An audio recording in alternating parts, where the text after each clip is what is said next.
জমকালো আয়োজনে একঝাঁক মেধাবী শিক্ষার্থীর হাতে তুলে দেয়া হলো সংবর্ধনা স্মারক। রাজধানীর পিলখানায় বীরশ্রেষ্ঠ নূর মোহাম্মদ পাবলিক কলেজে 2025 সালের প্রাথমিক বৃত্তি পরীক্ষায় কৃতিত্ব অর্জনকারী শিক্ষার্থীদের সংবর্ধনা জানাতে এই অনুষ্ঠানের আয়োজন করা হয়।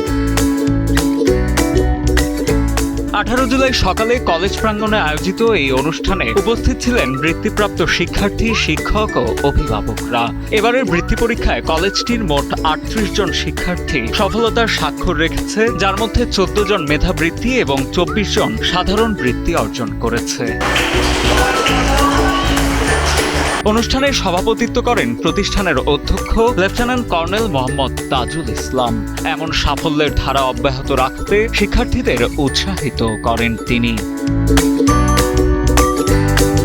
এছাড়া শিক্ষার্থীদের এই সাফল্যে উচ্ছ্বাস প্রকাশ করেছেন অভিভাবক ও শিক্ষকবৃন্দ। উল্লেখ্য, 2025 সালের প্রাথমিক বৃত্তি পরীক্ষায় লালবাগ থানায় বীরশ্রেষ্ঠ নূর মোহাম্মদ পাবলিক কলেজ প্রথম স্থান অর্জন করে।